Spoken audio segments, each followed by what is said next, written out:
दोस्तों, महाभारत युद्ध की अगर बात की जाए कि सबसे वीर योद्धा महाभारत में बहादुर योद्धा कौन था, तो दोस्तों जब महाभारत युद्ध का 13वां दिन था तो गुरु द्रोणाचार्य ने कौरवों के साथ मिलकर चक्रव्यूह रचा। उसमें उन्होंने बताया कि कल हम चक्रव्यूह की रचना करेंगे। इस चक्रव्यूह को अर्जुन के अलावा और कोई तोड़ नहीं सकता था। गुरु द्रोणाचार्य और अर्जुन ही इसे तोड़ना जानते थे, क्योंकि गुरु द्रोणाचार्य ने अर्जुन को चक्रव्यूह तोड़ने की विधि बताई थी।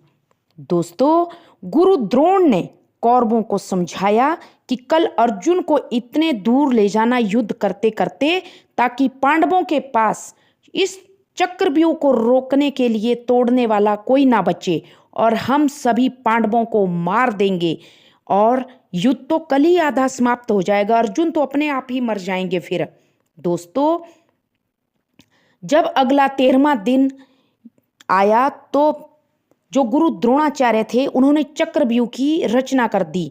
युद्ध में लड़ते हुए अर्जुन को इतने दूर ले जाया गया कि अर्जुन वहां से वापस नहीं आ पाया और अर्जुन को पता ही नहीं चला कि द्रोणाचार्य ने चक्रव्यूह की रचना कर रखी है।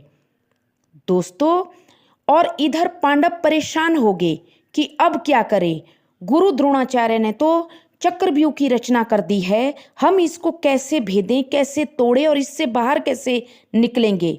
दोस्तों, तभी 16 वर्ष का नवयुवक अभिमन्यु आगे आता है और युधिष्ठिर से कहता है कि तातश्री, मैं इसको तोड़ सकता हूं, आप घबराएं नहीं।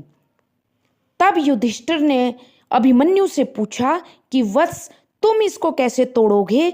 तुम तो अभी अबोध 16 साल के बालक हो। इसको केवल गुरु द्रोणाचार्य और अर्जुन के अलावा कोई इसको तोड़ नहीं सकता। तब जो अभिमन्यु होते हैं दोस्तों, वो बताते हैं कि तातश्री, जब मैं अपनी माँ सुभद्रा के गर्भ में था तो मेरे पिता ने माता को चक्रव्यूह भेदने की विधि बताई थी। मुझे चक्रव्यूह में घुसना आ जाता है, चक्रव्यूह में लड़ना आ जाता है, चक्रव्यूह को तोड़ना भी आ जाता है। लेकिन जैसे ही पिताश्री चक्रव्यूह से बाहर बताने वाली विधि को माताश्री को बताने वाले थे तो मेरी माता सुभद्रा वो सो गई और वो नहीं सुन पाई, और जिसके कारण कि मुझे फिर कुछ सुनाई नहीं दिया। लेकिन आप घबराएं नहीं, मुझे चक्रव्यूह में प्रवेश करना आता है। दोस्तों, तो देखा आप सबने, गर्भ में एक बालक कितना कुछ सुन सकता है, ये हम अभिमन्यु के माध्यम से जान सकते हैं।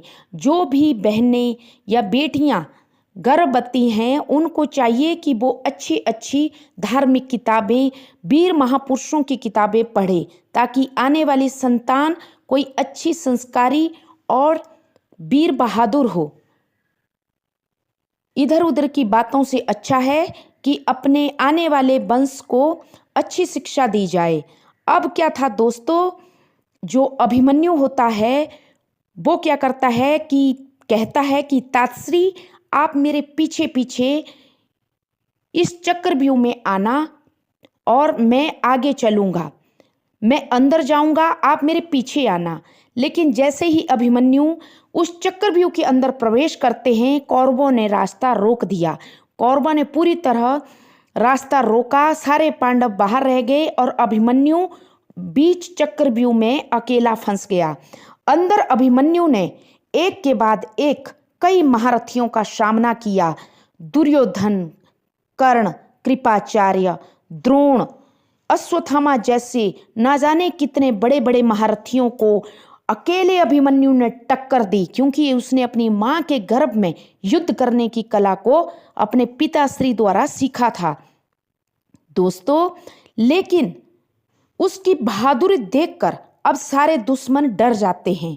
महाभारत युद्ध में नियम था कि एक योद्धा के साथ केवल एक ही योद्धा एक समय में लड़ाई लड़ेगा। लेकिन जैसे ही अभिमन्यु की उन्होंने वीरता देखी, वो तो अर्जुन का पुत्र था, जैसे ही वीर अभिमन्यु की उन्होंने वीरता देखी तो सारे कौरव और गुरु द्रोण भी डर जाते हैं और उन्होंने सारे नियम युद्ध के तोड़ दिए। एक साथ इतने 60 70 70 90 90 साल के महारथियों ने, 50 साल के महारथियों ने अकेले 16 वर्ष के उस अबोध बालक पर एक साथ हमला कर दिया, सारे युद्ध के नियम तोड़े और अकेले उस बेचारे बच्चे के ऊपर सबने प्रहार किया। अभिमन्यु निहत्था हो गया। फिर भी अभिमन्यु ने अपने जो उसका जो रथ था, रथ का पहिया लेकर भी अभिमन्यु ने सबको बराबर टक्कर देनी चाहिए, लेकिन सब ने एक साथ जब 8-10 महारथियों ने उसके ऊपर आक्रमण किया तो अभिमन्यु वीरता और साहस के साथ वीर गति को प्राप्त हुआ, युद्ध में मारा गया।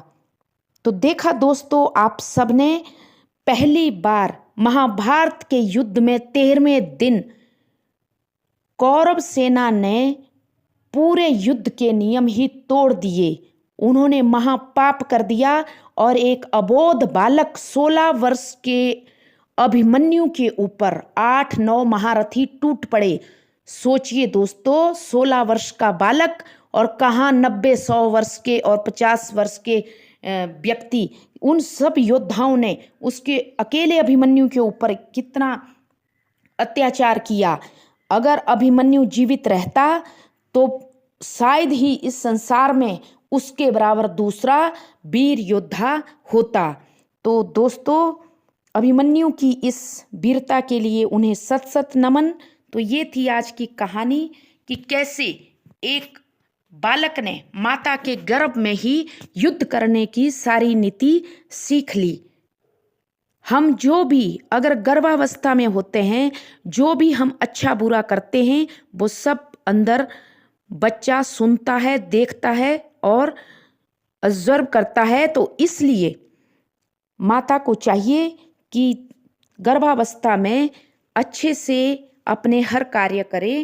तो thank you, please subscribe my channel. Thank